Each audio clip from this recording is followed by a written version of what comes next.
Baruch haba, B'Shem Hashem. Welcome everyone to the Holy Land, to the holy city of Sfat, and to the yahrzeit of the Ben Ish Chai, Rav Hacham Yosef Chaim.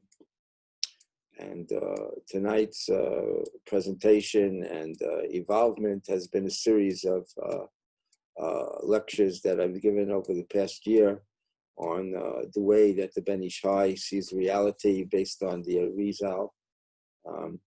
So therefore, tonight is basically giving over the code that he sees as the redemption of the world. He actually followed the code and put it together, and I traced it. And those of you who would like it can get it from me to my email, ravgreenberg@gmail.com, and I'll send you the actual code itself. Tonight, I'm going to talk about the code. So the code is based on an idea called Sum Kol Mamon. Sum Kol Mamon, its entirety has the numerical value of 408.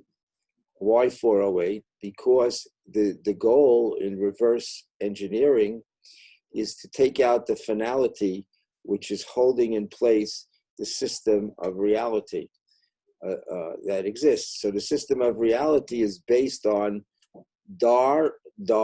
That is the name of what we call the thicket, or that type of entity that holds everything in the format in which you see it today in its negative phase. And of course, when everything is going on in the world today, it's set up.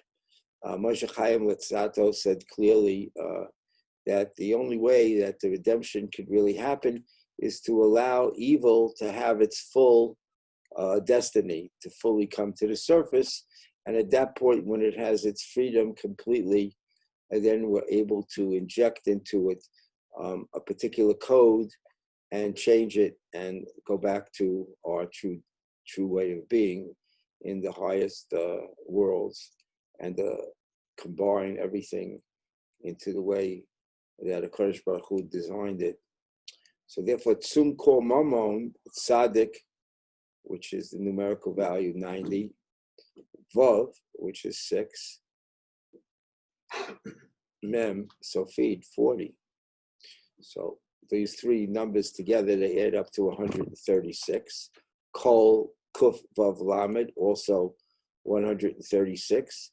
And Mamon, 136. These three together add up to 408. Now, in injecting these letters into the field, it's based on the idea and the principles of what's known in the ancient arts called Hakika Otiyat, to engrave the letters into the field. Now, how do you engrave letters into the field? Is you create a form, just like gold, that you're forming to create a gold plate. You create the format and you etch it into the field with your mind. And each letter takes a proportional reality in a physical space. So you would look at the tzaddik in your mind and hold on to that letter and hold on to that form, then the vav, and then the mem, and then the kuf, the vav, the lamed, and then the mem vav nun. So that's the first phase. After you do that, the second phase is zot, Zion, Aleph, Tuf, also 408. Zion 7, Aleph 1, and Tuf 400.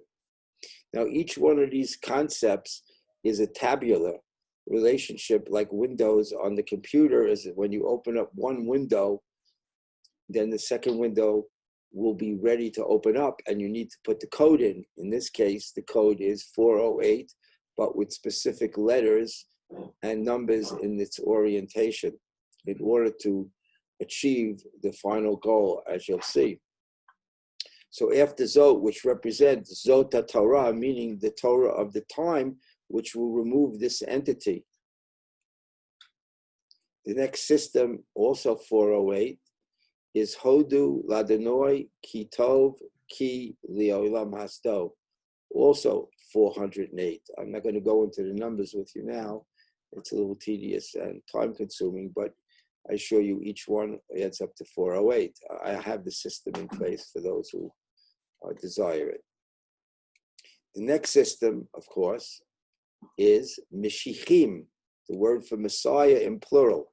Now remember, there are two Messiahs, Yosef and David. So this word is representing the concept of the two Messiahs together, but the numerical value, of course, is 408. Now, the next system that evolves in the tabloid is Kamatz. Kuf Mem Sadik. Now, where does that come from? It comes from what's called the Roshi Tevot of the first system of Sum Kol Mamon, is Kuf, right, is from Kol. Mem is from Mamon. And Sadik is from Sum. So they get it from these three Rosh Tevot, the first letter of each word. Now, what is a Kametz? Kametz is a vowel point from the highest world. The next system is Keter. Now, what is Keter? Keter is the number of letters that are inside of the Ten Commandments. Now, why does it say Zot in relationship to Keter? Is because Keter is the or itself of the next system. And therefore, the vowel points, he says, of the Kametz, which is a T, represents the Ma'or Elyon, the light from the highest world. And now that you came to that point, so the stability of that or is real. So that light has to be drawn down into the 408 of where the nature of this entity lives. So now everyone together, I'm going to give you the name of that entity. So everybody put your mind on it. The first letter is Dalet. The second is Resh. And then again Dalet, and then Resh. So everyone look at the Dalet. And by looking at the Dalet, you are creating a fixation in order to draw the light from Keter with the vowel points of the T, the Kametz, underneath it. So Dalet, look at the Dalet, close your eyes and see the Dalet deeply embedded into a format of engraving it into the reality. And then the Resh, the Dalet is 4 and the Resh is 200. So it's 204. And then again, Dalet 4, and then Resh 200. Now, as you draw that light, as that light now is opened up and drawing itself into the entity itself is now reversing its direction and changing the universe, changing every single fiber of reality and creating the wave of the newness that is perpetuating into every fiber. So let's do the reversal of the letters, which becomes Resh, which is 200. Look at the Resh, see it forming into the field. Dalet into the field. So you have 200 as the Resh, and Dalet is 4.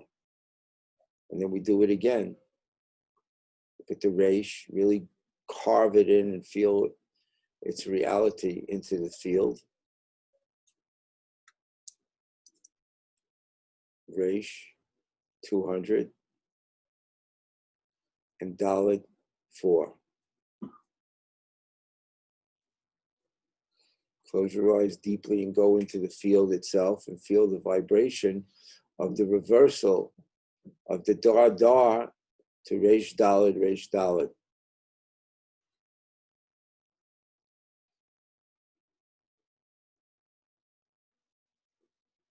And feel the vibration starting to take effect in the field. As you are just energy on your deepest level. And this opens up the gates for all the other intentions to come, which I'll bring to you shortly on the next video. So we're going to celebrate here in Sfat, the Even Shtia, the magical stone that God created where the temple was, came to Sfat. The Ari wrote that after the temple, is that energy fell here in Sfat, and that's why people are gathering here in the end of days in order to experience the beginning stages of the third temple. I bless everyone with a clear mind and a clear heart to be able to see the way to what's next and to open up, and with the light of the Ben Ish Chai, Rabbi Yosef Chaim, and to contact me. I'll send everyone the literature that he brought into the world in order to bring you to the next stage in the transformation of the plane of this existence. Amen.